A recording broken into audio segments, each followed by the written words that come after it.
주님께서 여러분과 함께 루카가 전한 거룩한 복음입니다.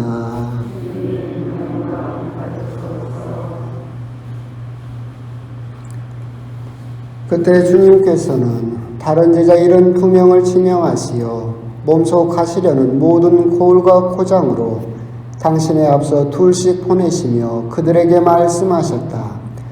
수확할 것은 많은데 일꾼은 적다. 그러니 수확할 밭의 주인님께 일꾼들을 보내주십사고 청하여라. 가거라. 나는 이제 양들을 이리대 가운데로 보내는 것처럼 너희를 보낸다. 돈 주머니도 여행 보따리도 신발도 지니지 말고 길에서 아무에게도 인사하지 마라.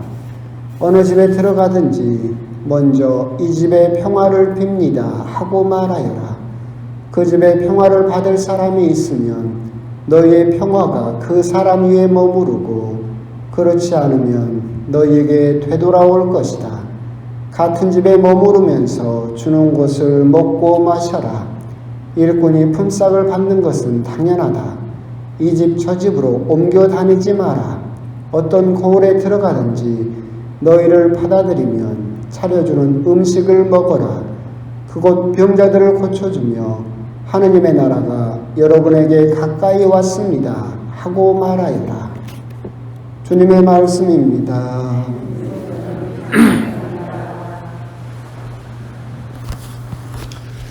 참 예수님.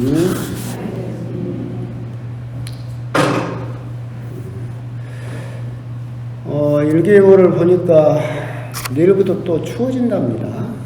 그래서 또 감기 걸리지 않도록 또 요 며칠 뻔히 또 날이 따뜻해가지고 벌써 봄이 왔다고 어떻게 보면 허파에 바람이 든 우리 자매님들은 벌써 봄바람이 살랑살랑 부신 분들을 몇 번 보긴 했는데 아직 안 왔습니다. 그러니까 너무 멋내다가 얼어 죽지 말고 하여튼 내일부터 다시 추워진다고 그러니까 좀 따뜻하게 또 준비를 하셨으면 좋겠습니다.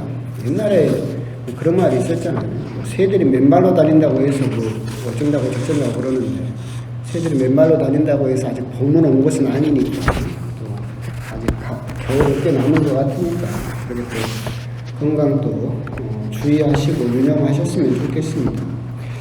오늘 디모데와 디도 사도 축일이고 복음 이야기를 이렇게 쭉 하려고 생각을 해보니까 강론이 좀 길어질 것 같아요. 그래서 앞뒤 다 자르고 짧게 할까 하다가 요즘 제가 심심하니까 하루 종일 집에 있어봤자 사람도 안 만나고 말도 안 하니까 이참에는 좀 말해보자 라고 해서 길게 할 테니까 주무실 분은 주무시고 코는 골지 말고. 먼저 디모데와 디도 사도 축일이죠.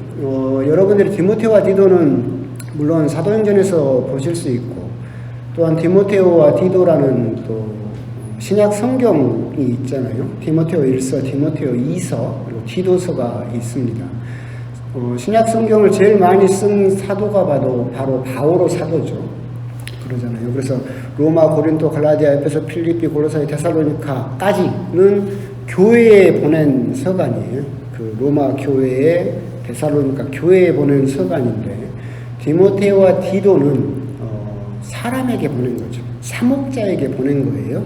그래서 이것을 사목서간이라고 부르는데 디모데와 디도는 공이 사도 바오로가 첫 번째 종교 여행을 할 때 같이 따라갔던 제자들 중에 한 명들이었었죠. 그래서 디모데오는 어머니가 이방인이고 아버지가 유대인이었던가 그래요. 그래서 원래 할례도 받고 이미 준비된 사람이었었고 디도는 완전 이방인이었었고 그랬는데 나중에 사도 바로의 2차, 3차 전도 여행까지도 같이 이렇게 가면서 함께 전도 여행을 했던 사도들이었죠. 그래서 사도 바오로는 이 사람들을 지역 교회, 지금은 주교 정도 되겠죠.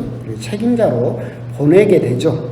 그래서 디모데오 사도는 전해진 바로는 데살로니카 교회, 그 다음에 고린토 교회, 그 다음에 에페소 교회에서 순교하셨다고 되어 있는데 그렇게 다니시면서 정교를 하셨고 디도 사도는 지금의 크레타 섬 거기서 종교를 하셨다, 거기서 순교하셨다라고 전해지고 있고, 사도 바울은 거기에 파견돼서 사목을 하고 있는 디모테오와 디도가 또 자기와 전도여행을 함께 했던 제자였기 때문에 너희들은 거기 가서 사목을 하려면 이렇게 해라라고 이렇게 사목에 대한 여러 가지 조언들을 편지로 써서 보낸 것이 지금의 디모테오 디도서라고 그렇게 보시면 되겠습니다.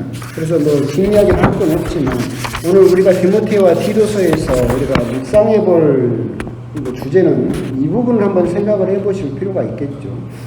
사도 바울가 디모테오에게 이렇게 편지를 쓰면서 너는 사목을 할 때 이렇게 해라라고 하면서 무슨 말을 이야기를 했느냐면 내 안수로 그대가 받은 하느님의 은사를 다시 불태우십시오라는 이야기를 하고 있습니다. 그러니까 디모테오가 사목을 하고 있을 때 여러 가지 어려움들에 부딪혔고, 그래서 자기가 맨 처음 사도 바울에게 안수를 받으면서 받았던 은총을 이제 잃어가는 것 같으니까 그것을 다시 되살리십시오라고 이야기를 하고 있죠.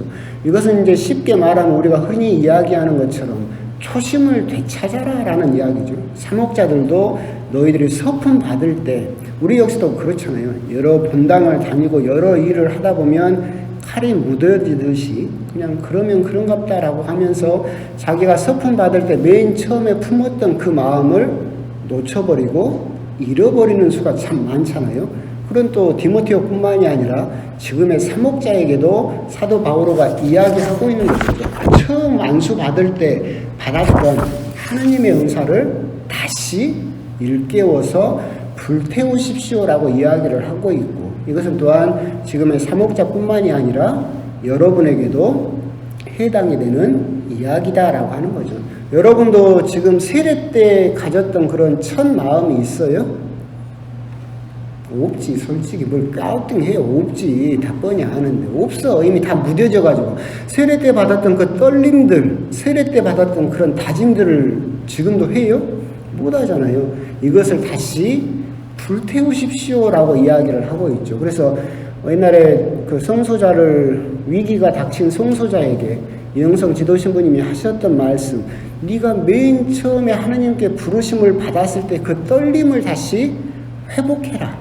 다시 생각해봐라. 그러면 지금의 위기를 너희들은 넘길 수 있다라고 조언을 하셨던 것처럼 여러분 역시도 신앙의 위기가 닥친다거나 신앙에서 어떤 탄력이라든가 어떤 재미가 없어진다라거나 했을 때 신앙이 그런갑다라고 넘기지 말고 오늘 사도 바오로가 디모테에게 조언했던 것처럼 맨 처음 당신이 받은 그 은사를 다시 일깨워서 불태우면 지금의 그 위기를 정말로 은총 안에서 무사히 넘길 수 있을 것이다라는 조언으로 우리들은 묵상을 해볼 수 있을 것 같습니다. 그래서 내가 신앙의 어떤 벽을 만났다든지 어려움을 겪었다든지 신앙의 어떤 위기가 닥쳐왔을 때 막연히 그걸 넘길 생각을 하지 말고 우리가 맨 처음 품었던 그 첫 마음을 다시 회복하는 것이 정말로 하느님의 그 은총을 잃지 않는 방법이다라고 하는 것, 그것을 사도 바오로가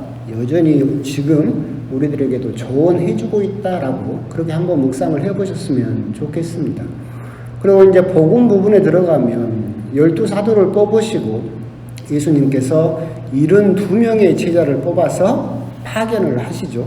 2명씩 파견했다라고 하는 것은 어떤 그 당시 이스라엘 풍습에서 어떤 일을 확고하게 하기 위해서는 최소 증인이 2명 이상 필요하기 때문에, 그러니까 이 사람이 복음을 받아들였는지 받아들이지 않았는지 2명의 증인이 필요하기 때문에 2명씩 짝을 지어서 보내셨다라고 그렇게 생각을 하시면 되겠죠.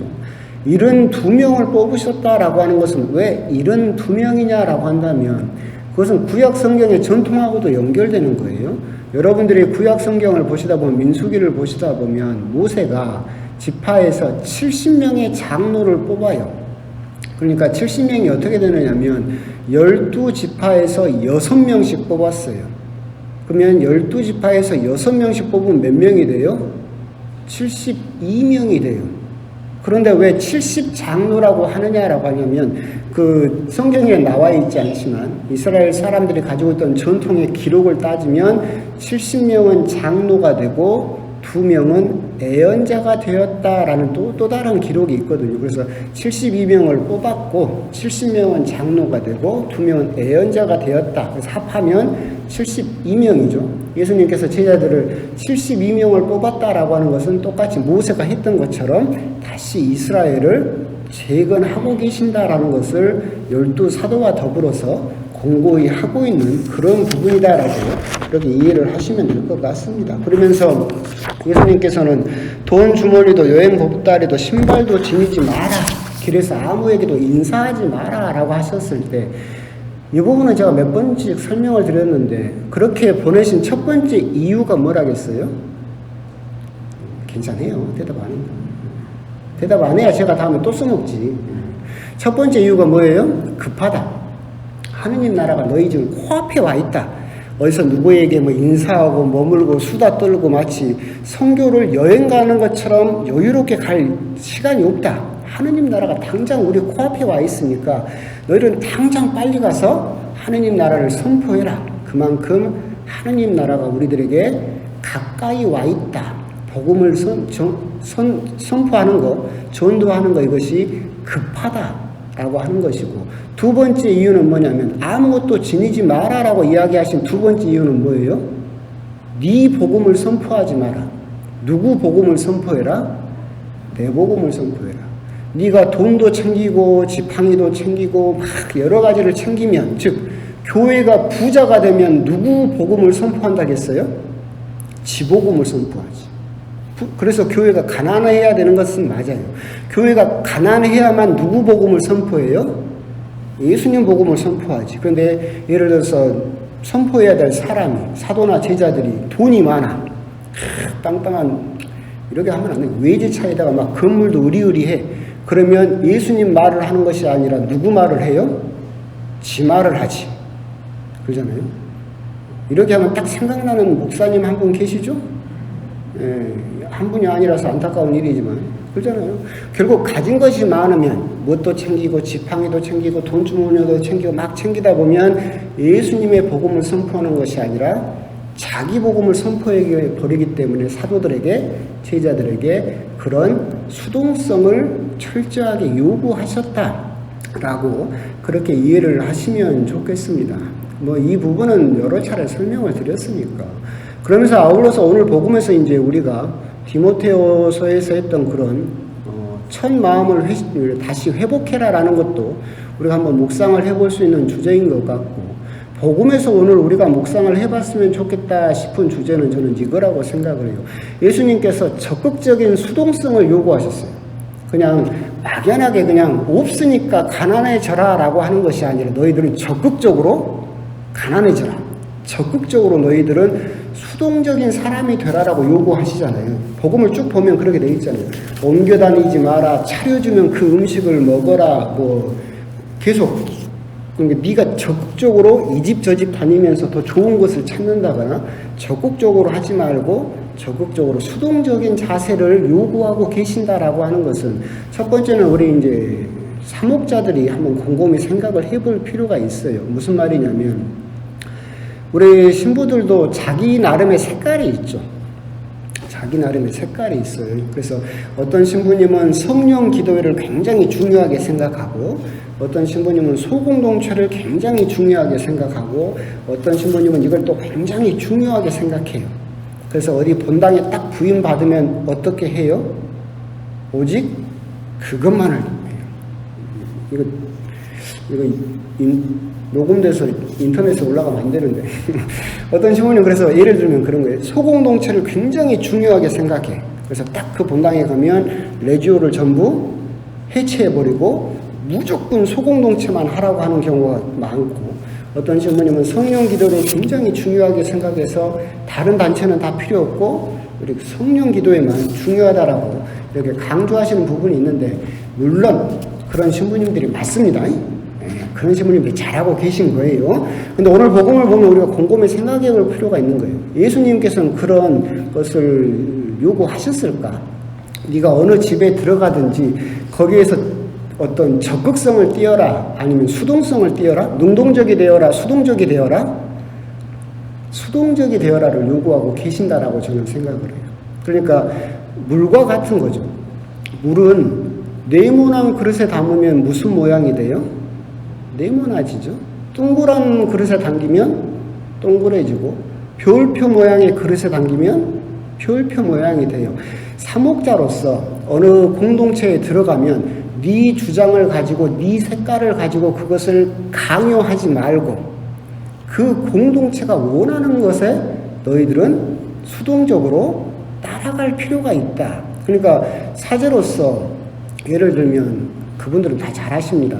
왜 이건 예를 들어서 소공동체를 강조한다라고 해서 그게 내 색깔이고 내가 중요하게 생각한다라고 해서 그 공동체의 환경이라든가 조건을 보지 않고 무조건적으로 그것을 밀어붙인다라고 하는 것이 과연 올바른 사목 방향이냐라고 생각을 한다면 모르겠습니다. 저는 거기에 대해서 좋다 나쁘다라고 감히 말할 수는 없겠지만 오늘 복음만을 놓고 생각을 한다면 예수님께는 사목자들에게 제자들을 보내시면서 그런 능동적인 모습보다는 그 공동체에 어울리고 그 공동체의 색깔을 내 색깔이 아니라 그 사람들의 살고 있는 그 구성원들의 색깔에 맞는 색으로 칠할 줄 아는 수동성을 요구하고 있는 것이 아닐까. 오늘 제자들을 보시면서 우리가 그런 부분은 사목자로서 먼저 반성해야 될 필요가 있지 않을까. 어느 본당에 가든지 그 신부의 색깔대로 그 공동체를 뜯어 고치는 모습은 과연 예수님께서 바라시던 그런 모습과 가까울 수 있을까 하는 우리들이 먼저 고민을 해볼 필요가 있겠다라고 하는 거. 그런 부분은 이제 우리가 반성해야 될 부분이고. 그럼 나만 반성하면 배 아프잖아요. 여러분도 반성을 해야지. 여러분들은 뭘로 반성하랍니까? 비슷할 거예요.